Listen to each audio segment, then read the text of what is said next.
Christine Jorgensen, May 30, 1926 – May 3, 1989, was an American trans woman who was the first person to become widely known in the United States for having sex reassignment surgery. Jorgensen grew up in the Bronx, New York City. Shortly after graduating from high school in 1945, she was drafted into the U.S. Army for World War II. After her service, she attended several schools, worked, and around this time heard about sex reassignment surgery. She traveled to Europe and in Copenhagen, Denmark, obtained special permission to undergo a series of operations starting in 1951. She returned to the United States in the early 1950s, and her transformation was the subject of a New York Daily News front-page story. She became an instant celebrity, using the platform to advocate for transgender people, and became known for her directness and polished wit. She also worked as an actress and nightclub entertainer and recorded several songs. Early life. Christine Jorgensen was named George William Jorgensen, Jr. at birth, the second child of carpenter and contractor George William Jorgensen Sr. and his wife Florence Davis Hansen. She grew up in the Belmont neighborhood of the Bronx, New York City, and later described herself as having been a frail, blonde, introverted little boy who ran from fistfights and rough-and-tumble games.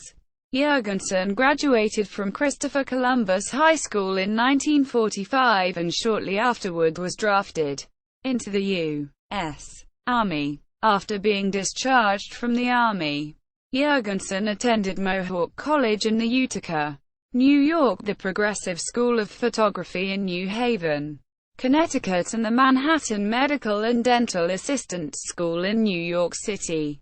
She also worked briefly for Pathé News. Sex reassignment. Returning to New York after military service and increasingly concerned over, as one obituary later called it, a lack of male physical development, Jorgensen heard about sex reassignment surgery. She began taking estrogen in the form of ethinylestradiol and researching the surgery with the help of Dr. Joseph Angelo, the husband of a classmate at the Manhattan Medical and Dental Assistants School. Jorgensen intended to go to Sweden, where the only doctors in the world who then performed the surgery were located. During a stopover in Copenhagen to visit relatives, she met Christian Hamburger, a Danish endocrinologist and specialist in rehabilitative hormonal therapy. Jorgensen stayed in Denmark and underwent hormone replacement therapy under Hamburger's direction. She chose the name Christine in honor of Dr. Hamburger. She obtained special permission from the Danish Minister of Justice to undergo a series of operations in that country. On September 24, 1951, surgeons at Gentofte Hospital in Copenhagen performed an orchiectomy on Jorgensen. In a letter to friends on October 8, 1951, she referred to how this surgery affected her. As you can see by the enclosed photos taken just before the operation, I have changed a great deal. But it is the other changes that are so much more important. Remember the shy, miserable person who left America? Well, that person is no more, and, as you can see, I'm in marvelous spirits. In November 1952, doctors at Copenhagen University Hospital performed a penectomy. In Jorgensen's words, "My second operation, as the previous one, was not such a major work of surgery as it may imply." Quote, she then returned to the United States and eventually obtained a vaginoplasty when the procedure became available there. The vaginoplasty was performed under the direction of Dr. Angelo, with Harry Benjamin as a medical advisor. Publicity. The New York Daily News ran a front-page story on December 1, 1952 under the headline, "Ex-ski becomes blonde bombshell," announcing incorrectly, that Jorgensen had become the recipient of the first sex change. This type of surgery had previously been performed by German doctors in the late 1920s and early 1930s. Danish artist Lily Elband Dorchen, both patients of Magnus Hirschfeld at the Institute für Sexualwissenschaft in Berlin, were known recipients of such operations in 1930-31. What was different in Jorgensen's case was the added prescription of female hormones. Jorgensen was an instant celebrity when she returned to New York in February 1953. The first authorized account of her story was written by Jorgensen herself in a February 1953 issue of the American Weekly, titled "The Story of My Life." The publicity created a platform for her, and she used it to advocate for transgender people. New York radio host Barry Gray asked her if jokes such as "Christine Jorgensen went abroad and came back abroad" bothered her. She laughed and said that they did not bother her at all. However, another encounter demonstrated that Jorgensen could be offended by some questions. When she appeared on an episode of The Dick Cavett Show, the host asked a question about the status of her romantic life with her wife. Jorgensen walked off the show's set, as she was the only scheduled guest. Cavett spent the rest of the show stating that he had not meant to offend her. Later life. After her vaginoplasty, Jorgensen planned to marry labor union statistician John Traub, but the engagement was called off. In 1959 she announced her engagement to typist Howard J.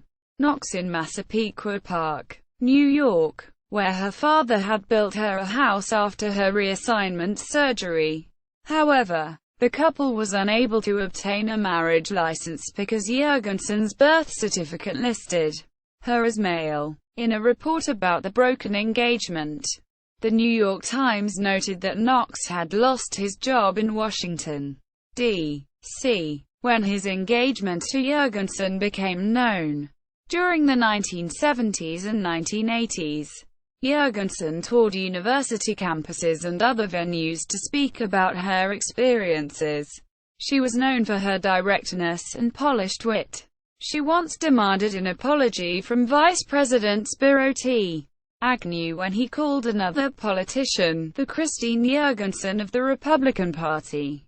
Agnew refused her request. Jorgensen also worked as an actress and nightclub entertainer and recorded several songs. In summer stock, she played Madame Rose Petal in the play Oh Dad, Poor Dad, Mama's Hung You in the Closet and I'm Feelin' So Sad.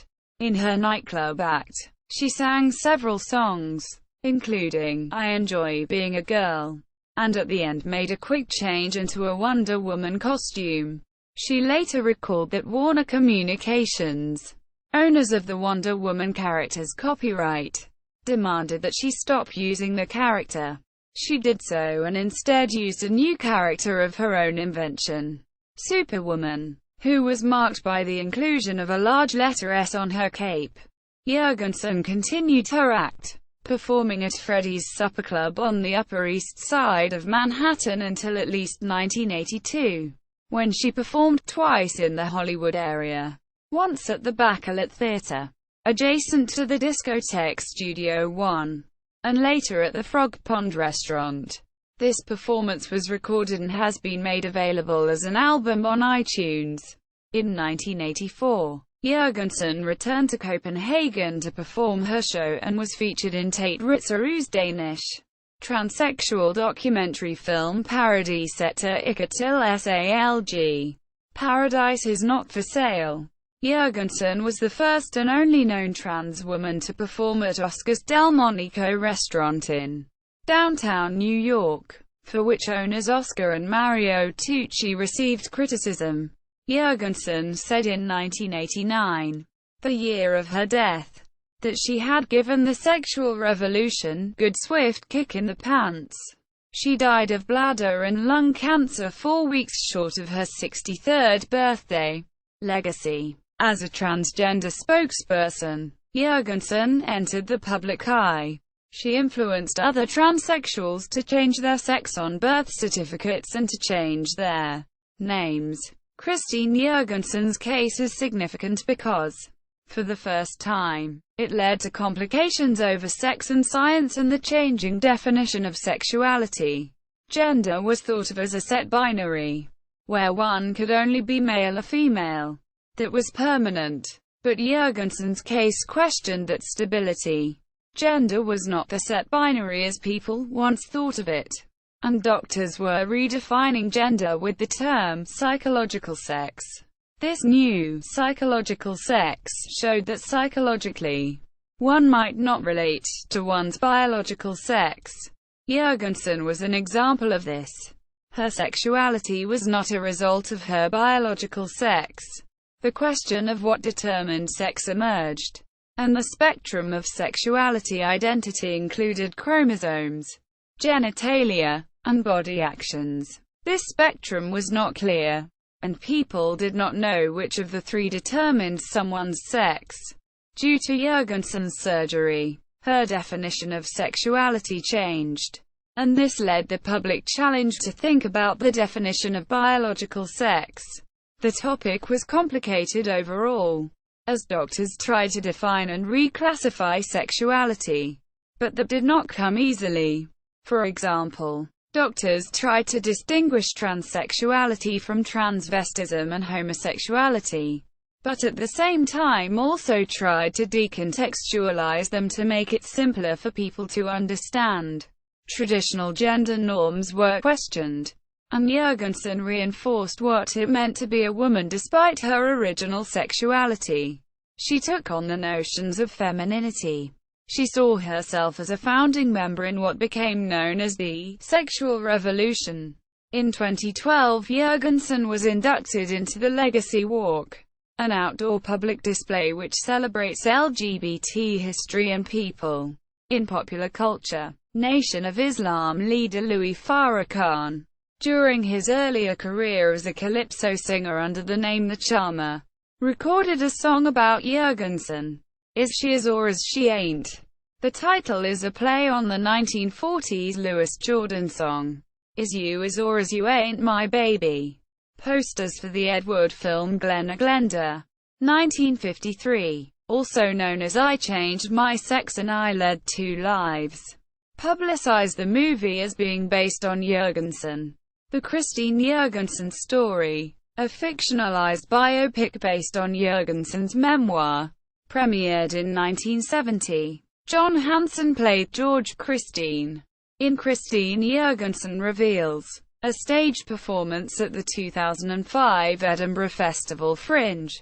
Jorgensen was portrayed by Bradford Leurick to critical acclaim. Leurick dressed as Jorgensen and performed to a recorded interview with her during the 1950s while video of Rob Grace, his comically inept interviewer, Nipsey Russell, played on a nearby black and white television set. The show went on to win Best Aspect of Production at the 2006 Dublin Gay Theatre Festival, and it ran off-Broadway at New World Stages in January 2006. The LP was reissued on CD by Repeat the Beat Records in 2005.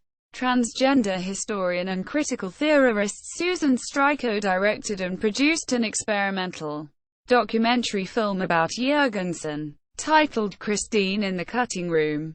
In 2010 she also presented a lecture at Yale University titled Christine in the Cutting Room. Christine Jorgensen's Transsexual Celebrity and Cinematic Embodiment. Both works examine embodiment vis-a-vis cinema. See also Lily Elb, Mary's Club, Portland, Oregon. Roberta Cowell. List of transgender people. List of transgender-related topics. Bibliography. References. External links. BBC article about Christine Jorgensen.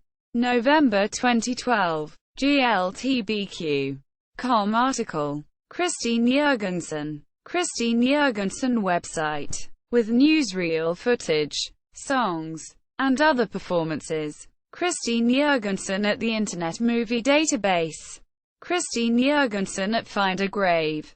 Christine Jorgensen, a transsexual media sensation. Transgender Zone Media Archives.